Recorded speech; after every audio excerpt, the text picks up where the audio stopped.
nostalgia e que é fofo, para causar um certo desconforto com os monstros ao redor e com o realismo que ele passa nas histórias. Sim. Mas você sabe, eu tenho um pensamento seguinte: não é porque é fofinho a pessoa é legal. É um pensamento por causa que eu estudei personalidade, passei muita coisa na vida. Eu digo o seguinte: a pessoa pode ser fofa, mas dentro dela pode ser um FDP do caramba. Ah, isso é verdade, sim. Porque se você vai falar, ela é fofinha, ela não quer mal de ninguém, vai lá, a primeira coisa que ela faz é te apunhalar pelas costas. Tanto que uma coisa que eu também pretendo abordar em Plumagem Nobre é justamente o fato da homofobia com relação a esse quesito, preconceito com pessoas de gêneros diferentes, no caso, sexualidades diferentes.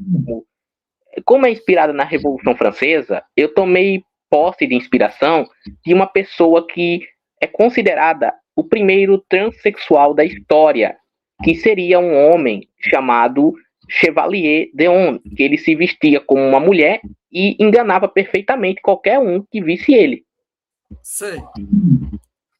Acho que eu já ouvi falar, ele foi um assassino antigo.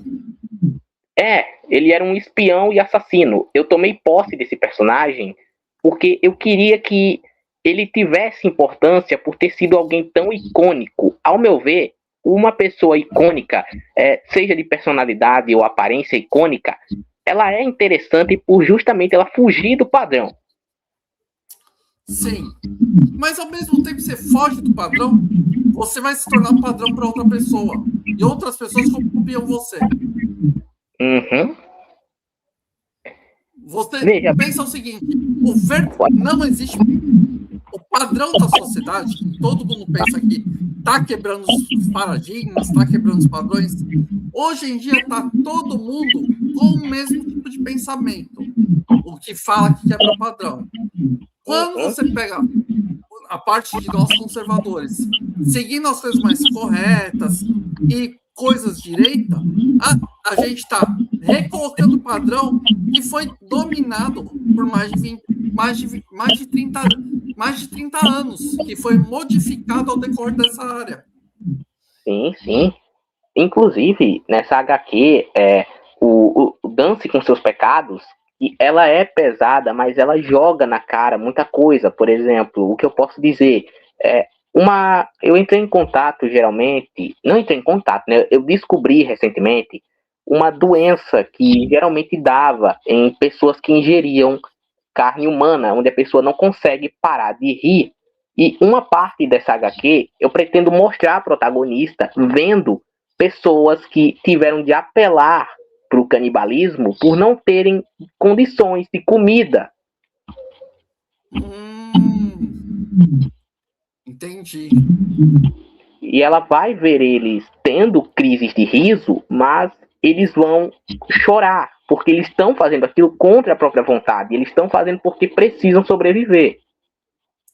Mas isso daí, vamos falar o seguinte: tem um fator de quando teve a queda dos aviões dos anos há muitas décadas atrás. Se você ver, que os sobreviventes tiveram que fazer uma autofagia dos que foram para o Vasco. Mas... É isso que eu acabei de falar, João. Tipo aquele caso, o quê? Que caiu do avião que caiu no Chile, que foi nos Andes. Sim. Inclusive eu acho que eu vi esse caso. Eu soube que as pessoas que comeram a carne humana foram obrigadas a um julgamento depois. Sim, por causa que eles não tinham como sobreviver. Exato. Não tinham como sobreviver. Inclusive, o que eu vou fazer em Dance com Seus Pecados, o que eu pretendia fazer era justamente isso, porque eu escolhi uma garota como protagonista, como na sociedade atual é mais fácil você ver um homem como protagonista em histórias. Eu escolhi porque, ao meu ver, na sociedade atual e em muitas outras passadas, mulheres e garotas sempre foram vistas como mais símbolo de pureza e inocência do que meninos e homens. Sim, mas vamos pegar o seguinte: muitos casos na Europa, muitas assassinas eram mulheres, principalmente em Londres. Ah, em Londres nem se fala. Só você ver. Tanto Londres que e França, a maioria das assassinas eram mulheres. Ixi, pior que é mesmo. Agora parando para lembrar, é verdade. Você está Inclusive, pegando uma coisa que já tinha antigamente. sim, inclusive, uma coisa que eu pretendo utilizar também é o quesito músicas de Ninar, com o sentido que elas realmente tiveram, como por exemplo a clássica, que eu acho que muita gente já ouviu, se essa rua fosse minha.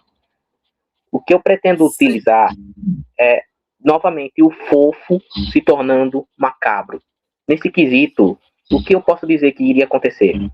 A protagonista parada em uma rua realmente e ouvir em algum canto escuro alguém cantando essa música de forma lenta e arrastada. Sim, mas você sabe, eu lembro outro. Ai, caramba. Teve 2, 3 filmes antigos e também nos livros, que eu estou tentando lembrar o nome do autor, mas a pessoa cantava a música e depois sumia. Nossa, eu estou tentando. Eu já li sobre isso. Chegou a ser filme. Inclusive, outra criatura que eu posso dizer que está presente nessa história do Dance com Meus Pecados, ela me foi inspirada em duas coisas diferentes. Em Resident Evil, o Village, mais especificamente, e Miraculous. As inspirações vieram dessas duas obras. Miraculous assisti, Resident Evil Village eu não joguei, mas ao mesmo tempo eu acompanhei algumas pessoas fazendo gameplay. O que eu posso dizer é que o monstro em quesito, ele me veio de inspiração de duas ideias do Resident Evil, que foi a mãe do Heisenberg, ela foi deletada do jogo, mas ela seria uma espécie de marionete ali, humanoide, que ficaria andando pela casa, caçando o Ethan. E também me veio a ideia da boss fight com a Dona Beneviento, pra gente ficar escapando das bonecas. Sei. Já em Miraculous, ela me deu a ideia surgiu desse personagem ter a capacidade de manipular brinquedos e de ser parecido com um brinquedo. Lógico, de uma forma macabra e aterrorizante. Ele se chamaria marionetista e ele é extremamente alto e lembra muito um boneco de madeira. Lembra o mestre dos brinquedos do Super-Homem. Oi? Lembram muito os mestres dos brinquedos do inimigo do Super-Homem. Lembra muito o mestre dos brinquedos do inimigo do Super-Homem. Eu nunca vi o Mestre dos Brinquedos. Eu já ouvi falar dele, mas eu nunca vi ele em HQ, filme, nem nada. É muito antigo, ele aparece poucas vezes. Entendeu? Eu venho pegando ideias de terror, analisando casos criminais, ou até mesmo jogos de terror, como Little Nightmares, Resident Evil, e muitos outros. Sim. Mas o terror e examinar o caso. Você já pensou em pegar o próprio. Ai, caramba. Lembra. Ai, caramba. Pega os primeiros livros do King e da Anne Rice. Ou do Lacan, que é o principal mestre do terror de ficção científica. Esse daí eu nunca ouvi falar. O Lacan foi o que originou os contos de terror. Não, eu nunca ouvi falar desse, porque o que eu conhecia do King era livros como, né, o clássico It a Coisa, e tem o 1996, eu acho. Sei. Mas tem tantos outros livros que você pegar do King, ou o próprio Kupacan, esqueci o nome do autor, quem puder lembra aí no chat. Meu, é um dos principais fundadores do terror. Mary Shelley foi a principal escritora de terror. Ela fez Frankenstein por causa de fatos reais que a família tinha. Nossa, Frankenstein, esse aí é, para mim, um dos melhores quesitos de terror já feitos na história. Sim. Mas só para você ver a parte que você tem que falar. A Mary Shelley fez os primeiros livros de terror, junto com o Bram Stoker. Também, nas aventuras que eles faziam no clubinho deles, o que acontecia? Eles ficavam dias e dias, meses, escrevendo. Eles se reuniam nesse clube.